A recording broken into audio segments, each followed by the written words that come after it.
Assalamualaikum warahmatullahi wabarakatuh. Alhamdulillahilladzi nahmaduhu wa nasta'inuhu wa nastaghfiruh wa na'udzu billahi min syururi anfusina wa min sayyiati a'malina. May yahdihillahu fala mudilla lahu wa may yudlilhu fala hadiyalah. Ashhadu an la ilaha illallah wahdahu la syarika lah wa ashhadu anna Muhammadan abduhu wa rasuluh la nabiyya wa la rasulahu ba'dah. Qala Allah ta'ala fi kitabihil karim ba'da a'udzu billahi minasy syaithanir rajim. Bismillahirrahmanirrahim. Ya ayyuhalladzina amanu taqullaha haqqa tuqatih wa la tamutunna illa wa antum muslimun. Wa qala ya ayyuhalladzina amanu taqullaha wa qulu qawlan sadida yuslih lakum a'malakum wa yaghfir lakum dhunubakum wa may yuti'illaha wa rasulahu faqad faza fawzan 'azima. Inna asdaqal haditsi kitabullah wa khairal huda huda Muhammadin sallallahu alaihi wasallam wa syarrul umur muhdatsatuha ala inna kulla muhdatsatin fid din bid'ah wa kulla bid'atin dalalah wa kulla dalalatin finnar. Rabbi shrah li sadri wa yassir li amri wahlul 'uqdatam min lisani yafqahu qawli. Allahumma rabbana zidna ilma warzuqna fahma. Allahumma inna nas'aluka ilman nafi'an wa rizqan thayyiban wa 'amalan mutaqabbalan. Jemaah salat maghrib yang mudah-mudahan Allah rahmati, alhamdulillah kita banyak-banyak bersyukur kepada Allah Subhanahu wa taala atas limpahan nikmat dan karunia yang Allah berikan kepada kita. Nikmat yang paling besar yang patut dan paling besar kita syukuri pada kesempatan yang berbahagia ini, kita bisa dengan hidayah Allah, dengan izin dan petunjuk Allah Subhanahu wa taala, kita bisa diperkenankan oleh Allah, diberikan daya dan kekuatan oleh Allah untuk bisa hadir di masjid ini melaksanakan salat maghrib secara berjamaah sembari merenungi ayat-ayat dan hadis-hadis Rasul sallallahu alaihi wasallam, sembari pula dai menunggu salat Isya secara berjamaah. Jemaah sekalian, tiada yang kita harapkan dari apa yang kita kerjakan ini. Pertama, sehingga semuanya bernilai hitungan pahala, bernilai hitungan pundi-pundi pahala, dan tidak sia-sianya amal yang kita kerjakan ini, capek dan lelahnya kita, waktu yang kita luangkan sehingga kita hadir di sini, kecuali kita selalu ikhlas niat kita kepada Allah dalam rangka untuk mencari, mengejar, meraih ridho Allah Subhanahu wa taala semata. Dari sejak kita berangkat dari rumah kita masing-masing sampai nanti kita balik ke rumah, semuanya dalam hitungan bingkai salat berjemaah di masjid, kata Rasul sallallahu alaihi wasallam. Salawat dan taslim kita sampaikan kepada junjungan Nabi besar kita Muhammad sallallahu alaihi wasallam, kepada para sahabatnya, kepada para tabi'in, dan kepada orang-orang yang senantiasa istiqomah di atas mengikuti jejak dan perjuangan beliau sampai akhir zaman nanti. Mudah-mudahan dan kita selalu berdoa kepada Allah Subhanahu wa taala supaya kita diistiqomahkan dengan din ini dan diistiqomahkan untuk selalu mengikuti sunnah-sunnah Nabi SAW sampai kita ditakdirkan husnul khatimah. Amin, amin, amin ya mujibas sa'ilin. Jemaah salat maghrib yang mudah-mudahan Allah rahmati, kemarin telah kita bahas kaitan dengan definisi iman. Kemudian telah kita bahas bagaimana perkaranya iblis, yang iblis ini Masya Allah luar biasa, sampai membenarkan adanya Allah Subhanahu wa ta'ala. Benar-benar meyakini bahwa Allah lah yang telah menciptakan dia. Iblis pun tahu bahwa dialah Allah Subhanahu wa ta'ala tempat kembali semua makhluk. Iblis pun tahu bahwa neraka itu kesengsaraan dan siksa yang terus menerus. Dia pun tahu bahwa surga itu isinya adalah kenikmatan, kebahagiaan, ketenangan yang selama-lamanya, yang abadi. Tapi kembali, hanya pengakuan, hanya qaulul qalbi, cakupan iman itu hanya qaulul qalbi saja, hanya membenarkan dengan hati saja.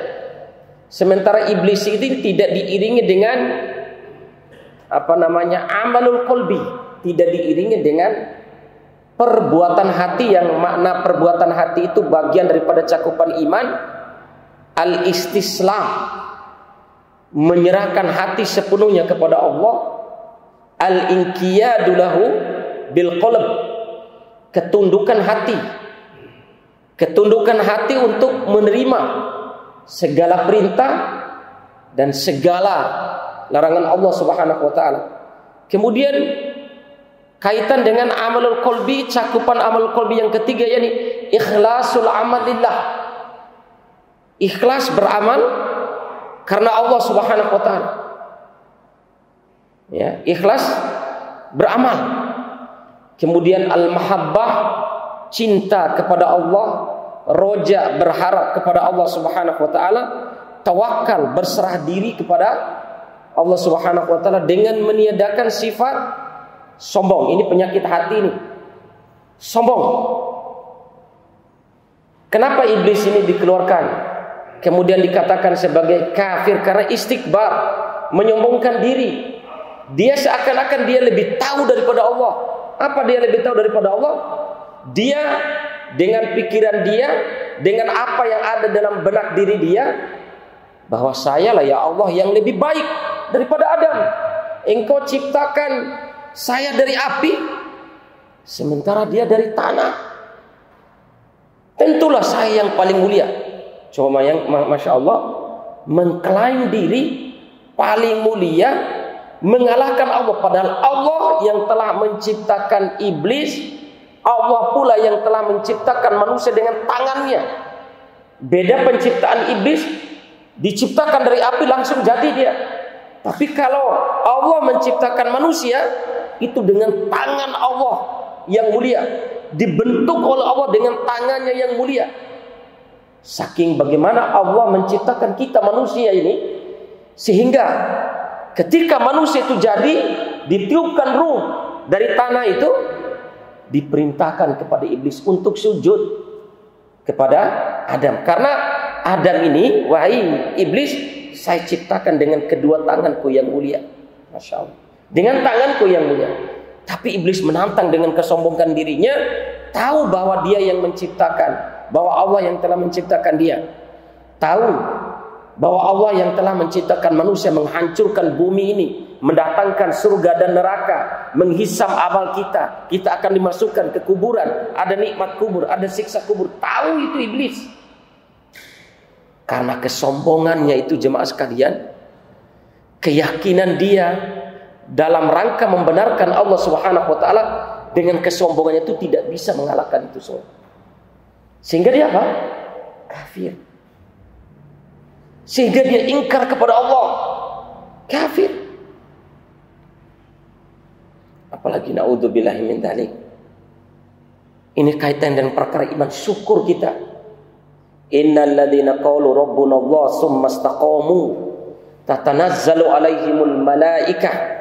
Bersyukur kita ini jemaah sekalian.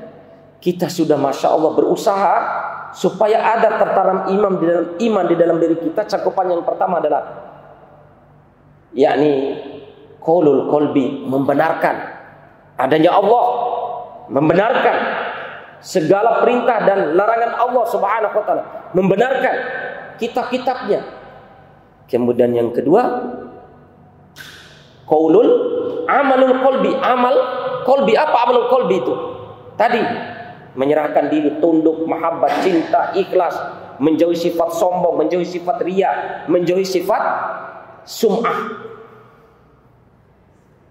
Kita sudah ada itu. Ditambah lagi yang ketiga, qaulul lisan. Apa qaulul lisan? yakni asyhadu an la ilaha illallah wa asyhadu anna Muhammadar Rasulullah. Sudah kita mengetahui, kita sudah membenarkan, kita sudah pasrahkan hati kita, seluruh anggota badan kita untuk tunduk kepada Allah, kemudian kita ungkapkan dengan lisan, dan ini adalah perkara daripada iman. Bersyukur kita sudah sampai pada perkara ini.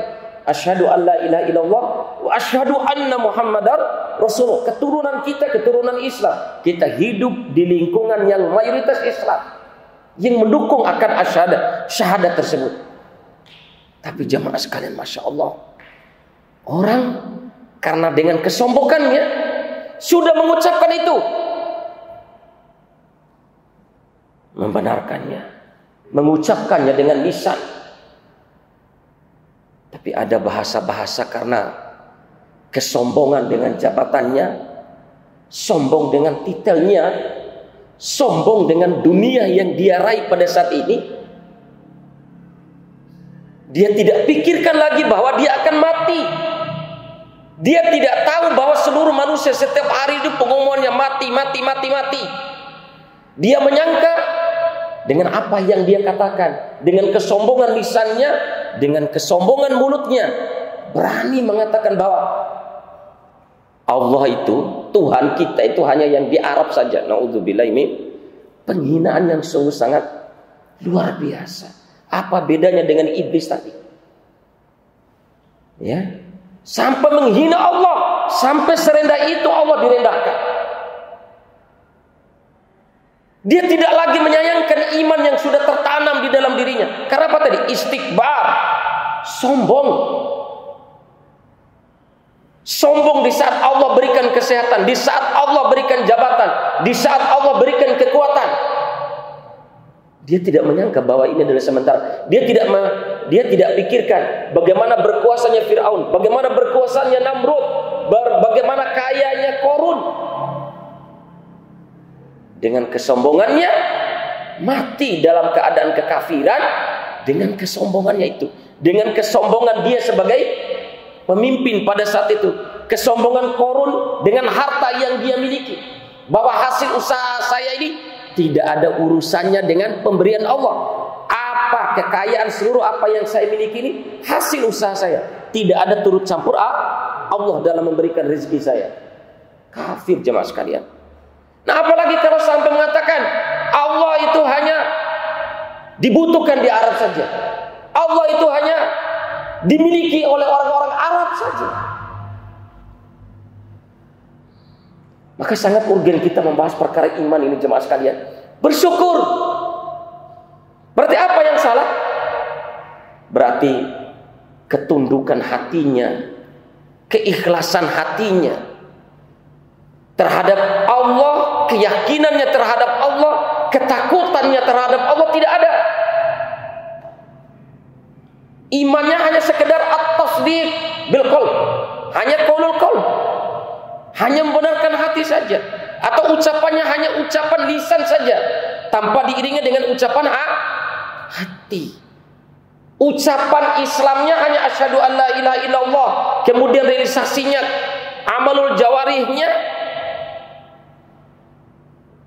amal jawarihnya dia sholat, dia bersyahadat, tapi tidak ada bedanya dengan Abdullah bin Ubay bin Salul. Hatinya tidak tunduk, tidak berpasrah diri kepada Allah Subhanahu wa taala. Na'udzubillah, tsumma na'udzubillahi min dzalik. Hati-hati perkara ini jemaah sekalian, mengeluarkan kata-kata sampai merendahkan Allah. Allah sampai mengkafirkan orang-orang munafik yang mengejek-ejek Allah. Qul abillahi wa ayati wa rusuli kuntum tastahzi'un. Allah kafirkan orang munafik itu. Meskipun Nabi SAW masih memperlakukan mereka sebagai orang yang dohirnya Islam karena sudah bersyahadat, dia sholat, dia haji, tetap diperlakukan sebagai orang Islam, tetap diperlakukan dohirnya sebagaimana orang Islam. Tapi Allah sudah mengkafirkan karena hatinya selalu mempermainkan Allah. Apalagi ini terang-terangan disampaikan di media, terang-terangan disampaikan di media, viral. Bukan hanya dia sembunyi-sembunyi. Kalau dulu orang munafik ketika mengomong hal-hal seperti ini, menghina Allah, menghina Rasul, hanya 3 orang saja, hanya 2 orang, tapi sama-sama munafiknya. Hanya sama-sama munafik. Tapi ketika didatangi Rasul SAW tabayun dan ada 1 orang saksi dari orang mukmin, sungguh dia bohong, sungguh dia bohong. Kalau ditabayun oleh Nabi SAW, takut dia terbongkar kekafirannya itu takut. Nah sekarang ini apa namanya jemaah sekalian?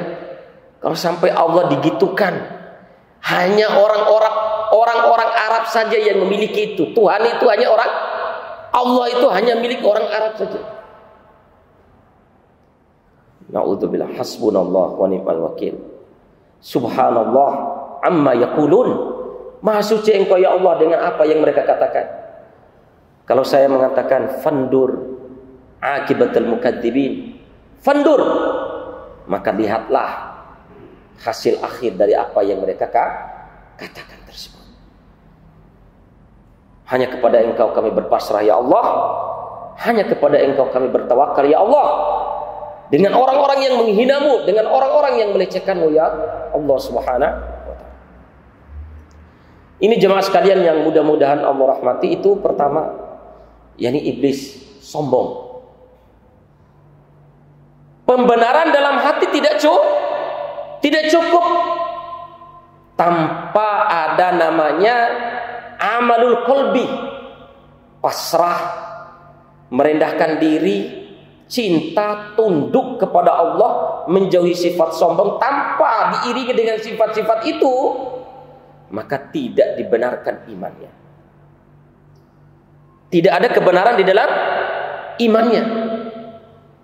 Maka diiringi dengan kaum. Maka Fir'aun jemaah sekalian yang mudah-mudahan. Yang kedua, contoh yang kedua,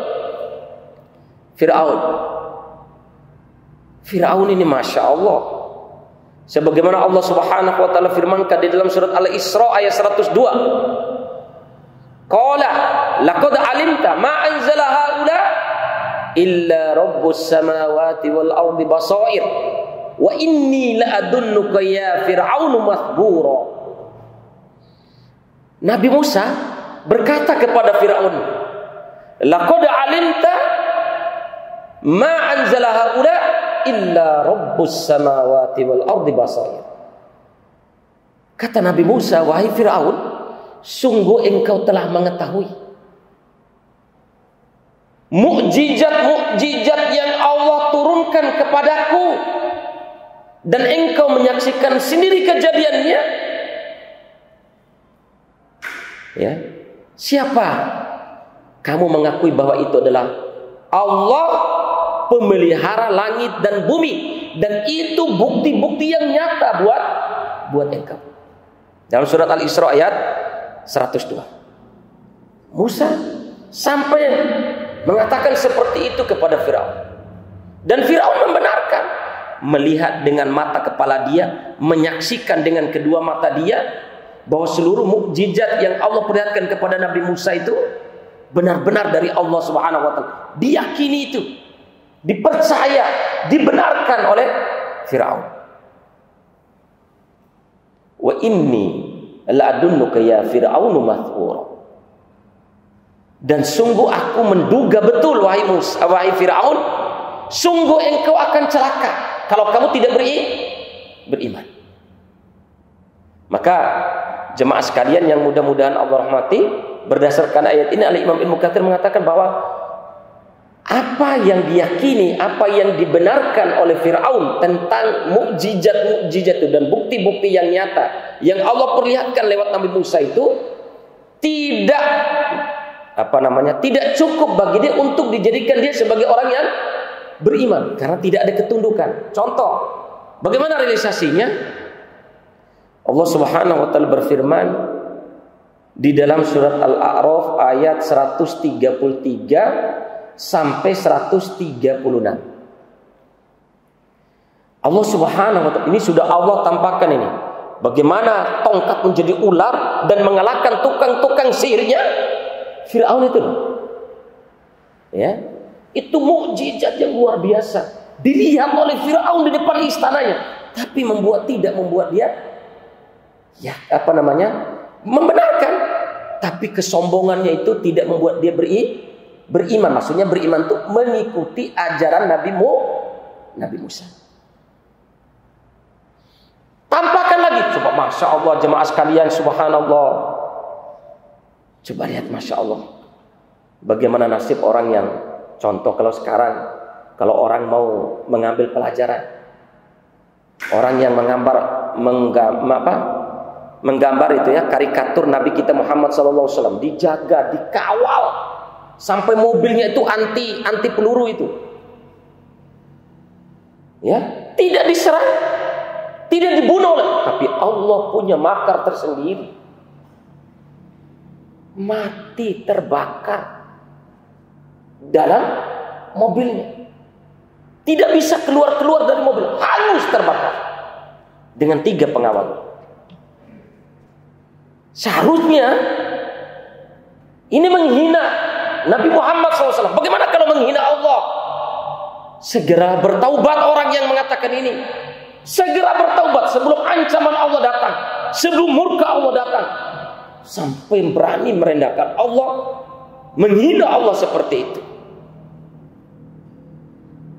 Fir'aun diperlihatkan seperti itu kepada Nabi, tapi tidak membuat dia beriman dengan bukti-bukti yang nyata itu. Kembali Allah Subhanahu wa taala menguji, mengirim bencana. Fa arsalna 'alaihimut tufana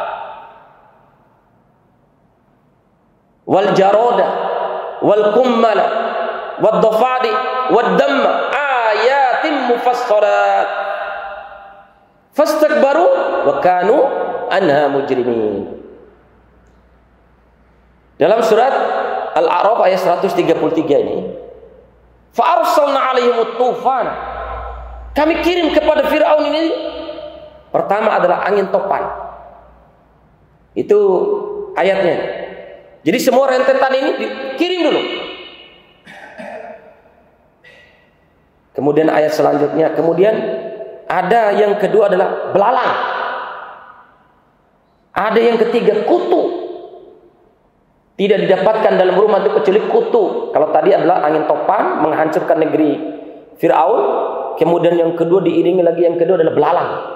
Tidak didapati di rumah itu kecuali belalang. Baik di periuk, di air minumnya pasti ada belalang. Di kamarnya, dia coba gimana bisa tidur itu? Ya. Kemudian dikirim lagi kutu, tidak didapati di rumah kecuali kutu, di rambut-rambut mereka kutu.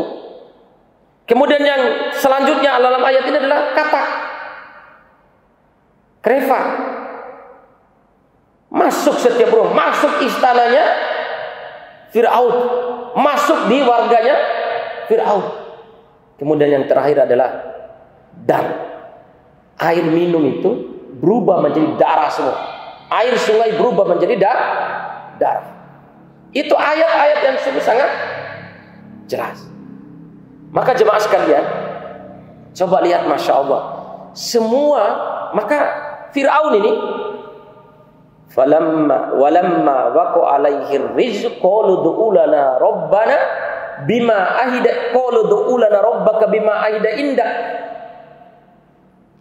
wa in kasafta anna rijda lanu'minanna lak wala nursilanna ma'aka bani Israil. Di ayat 133 dalam surat Al-A'raf itu dikirimnya angin topan. Datanglah Fir'aun kepada Nabi Musa. Wahai Musa, qalu du'u lana rabbaka bima ahida indak. Wahai Musa, tolonglah engkau berdoa untuk kami kepada Rabb kamu. Berdoalah kepada Rabb kamu untuk kami ini sebagaimana yang Tuhan kamu janjikan kepada kamu. Apa janjinya? Kalau Musa berdoa pasti dikabulkan. Kalau memang benar Rabb kamu itu benar dan ada, tolong doa kepada Rabbmu sebagaimana yang Rabbmu janjikan kepada kamu. Ini ada angin topan yang menghancurkan negeri saya, yang menghancurkan kerajaan dan rakyat saya. Berdoalah kepada Rabbmu untuk menghilangkannya. Masya Allah. Lanu'minanna lak.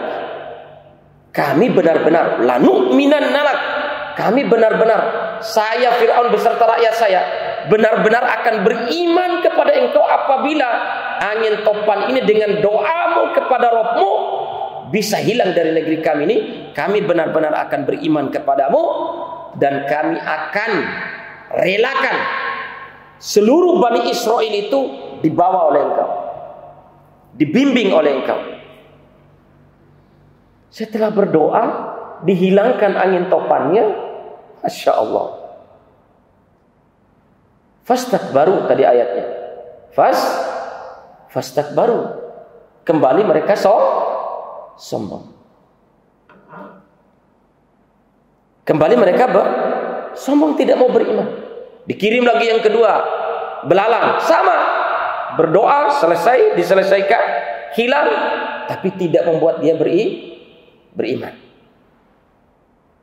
Jadi tidak cukup membenarkan itu, kemudian dikirim lagi kutu, kemudian katak, kemudian yang terakhir adalah air darah, sungai-sungai darah, air minum darah, sumber airnya menjadi sumber air darah. Setelah Allah hilangkan, tidak membuat mereka menjadi orang yang beriman. Wa innahum bi annahum yukadzibuna bi ayatillah wa kanu ghafilun. Tidak membuat mereka percaya, bahkan mereka mendustakan ayat-ayat Allah Subhanahu wa taala dan mereka lalai daripada ayat-ayat Allah Subhanahu wa taala. Ini jemaah sekalian yang mudah-mudahan Allah rahmati. Bahayanya kalau kita ini tidak menjaga iman kita. Alhamdulillah, ana dan antum sekalian bermohon kepada Allah supaya diistiqomahkan, ya, untuk tetap berada di atas iman yang benar. Hidup ini sementara. Hidup yang kekal adalah akhirat. Sementara saja kita susah ini. Sementara saja kita berkorban waktu kita, berkorban tenaga kita, berkorban jiwa dan raga kita untuk beribadah dan tunduk kepada Allah. Sementara lihat kehidupan orang, ada yang mati, ada yang sehat, pasti kita mati semua. Dan kematian itu adalah awal daripada kehidupan akhirat. Awal daripada kehidupan akhirat. Maka pertahankan iman ini dengan selalu at-tajdidul iman. Selalu menambah kualitas iman kita. Jangan sampai al-imanu yazidu bit-ta'ah. Iman itu akan selalu kita nikmati dengan selalu kita menambah ketaatan, keikhlasan, tambah ketaatan. Sekecil apapun ketaatan itu, kalau kita istiqomahkan, itu akan terasa nikmat bagi iman kita. Tapi kalau selalu berbuat maksiat, sedikit aja berbuat maksiat, kita akan merasakan kurang lezatnya iman di dalam diri kita. Ya, ini jemaah sekalian yang mudah-mudahan Allah rahmati. Kemudian yang ketiga, yakni Yahudi. Alladzina, di dalam surat Al-Baqarah Allah Subhanahu wa taala berfirman, alladzina atainahumul kitaba ya'rifunahu kama ya'rifuna abna'ahum wa inna fariqam minhum la yaktumuna al-haqqa wa hum ya'lamun. Alladzina atainahumul kitab, orang-orang yang kami berikan kitab kepada mereka. Siapa? Al-Yahud wan Nasara. Ya'rifuna kama ya'rifuna abna'ahum. Mereka mengenal Nabi Muhammad SAW melebihi mereka mengenal anak-anak mereka sendiri. Kalau antum lihat ketika Nabi SAW hijrah, bukan hijrah, pergi dagang ke negeri Syam untuk pertama kalinya dengan pamannya. Ada riwayat mengatakan pada saat itu beliau umur 9 tahun. Ada yang mengatakan pada saat itu umur beliau 12 tahun ketika hijrah atau ketika pergi berdagang ke negeri Syam. Kalau kita pilih umur Nabi SAW umur 9 tahun pergi ke negeri Syam untuk yang pertama kali, berarti Nabi SAW menggembala kambing itu dari sejak umur 8 tahun atau 7 tahun. Jemaah sekalian ya, Masya Allah, kehidupan Nabi SAW, maka kita banyak berselawat kepada Nabi kita Muhammad SAW, sehingga kita ini berhak mendapat syafaat yang mulia Sayyiduna Muhammad SAW. Umur 2 bulan dalam janin, bapaknya meninggal ketika umur bapaknya 18 tahun. Di dalam buku Nurul Yakin, walam yatruk syai'an minal mal. Ketika bapaknya meninggal umur 18 tahun, umur Nabi SAW dalam janin ibunya baru 2 bulan. Ketika bapaknya meninggal, walam yatruk syai'an minal mal. Tidak ada sedikit pun harta yang ditinggalkan untuk ibu Nabi Muhammad SAW dan Muhammad SAW. Nangis kita kalau baca riwayat ini. Kalau di dalam buku Nurul Yakin, sedih kiranya baru 2 bulan dalam janin, bapaknya meninggal umur 18 tahun. Ketika bapaknya meninggal, tidak ada harta sedikit pun yang ditinggalkan oleh bapaknya untuk kehidupan istri dan anaknya. Ketika beliau lahir, Masya Allah, ini sudah banyak Ustadzul Hakim sudah jelaskannya. Sudah banyak yang menjelaskan bagaimana dari kemaluan ibunya keluar cahaya yang menerangi seluruh langit dan bumi di dunia. Karena Nabi SAW lahir itu pada hari Senin tanggal 12 Rabiul Awal saat fajar mau masuk waktu subuh. Ya, ada yang mengatakan tanggal 9 Rabiul Awal hari Senin. Perbedaan pendapat para ulama. Ya. Tahun gajah bertepatan dengan tanggal 20 April 571 Masehi. Nabi SAW dilahirkan. Tiba-tiba api sembahan orang Majusi padam, yang selama itu api sembahan itu tidak pernah padam, tiba-tiba padam. Yang selanjutnya adalah 12 tiang balkonnya Kisra Persia tiba-tiba runtuh. Ini luar biasa keajaiban kerajaan. Umur setelah Masya Allah disusui oleh ibunya, kemudian disusui oleh siapa? Setelah ibunya, yakni Suwaibah al-Aslamiyah, pembantu atau budak daripada Abu Lahab. Berganti-ganti yang menyusuinya. Kemudian disusui pula yang ketiga adalah Ummu Aiman, pembantu bapaknya. Kemudian yang terakhir baru Halimatus Sa'diyah, sampai beliau umur 4 tahun dibesarkan oleh Halimatus Sa'diyah. Masya Allah, umur 6 tahun, coba bayangin nih, menjenguk kuburan bapaknya di Madinah. Balik dari Madinah sampai di sebuah daerah namanya Abwa, ibunya meninggal di saat beliau umur 6 tahun. Di saat beliau umur 6 tahun, dia saksikan kuburan bapaknya, dia saksikan ibunya meninggal di tengah perjalanan, sehingga dia dibawa pulang oleh, ada yang mengatakan kakeknya yang membawa pulang itu karena dia pergi sama kakeknya. Ada yang mengatakan Ummu Aiman, pembantu bapaknya, yang bawa pulang sampai ke Mekah. Coba antum bayangin tuh, lihat kuburan bapaknya baru umur 6 tahun, di tengah perjalanan ibunya mati. Gimana kisah hidup orang mulia ini? Masya Allah. Ya, umur 6 tahun sampai di Mekah, dipelihara oleh siapa? Yakni kakeknya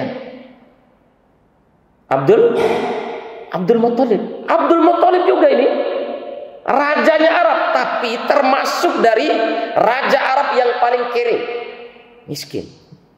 Ya, umur 8 tahun kakeknya meninggal. Dipelihara lagi oleh pamannya Abu Thalib, kere lagi. Umur 8 tahun itu dipelihara oleh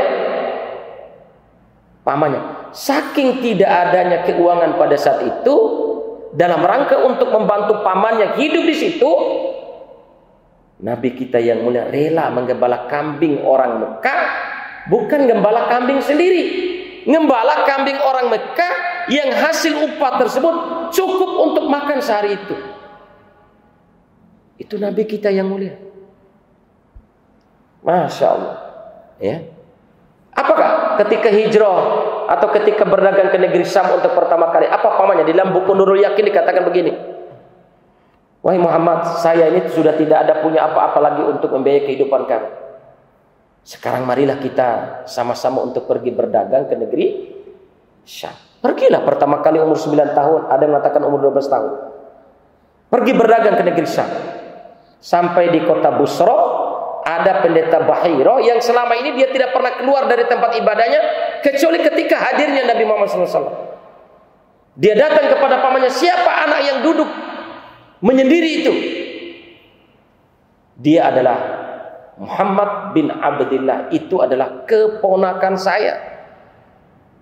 Ketahuilah wahai Abu Thalib, tidaklah ketika kalian datang ke sini kecuali seluruh batu dan seluruh pepohonan itu sujud kepada anak itu.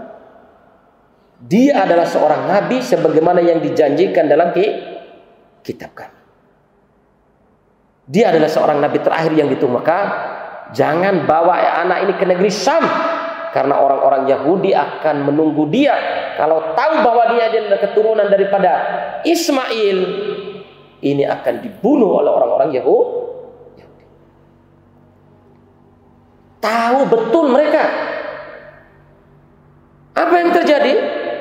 Ketahuan mereka membenarkan mereka bahwa Nabi Muhammad SAW adalah Nabi terakhir.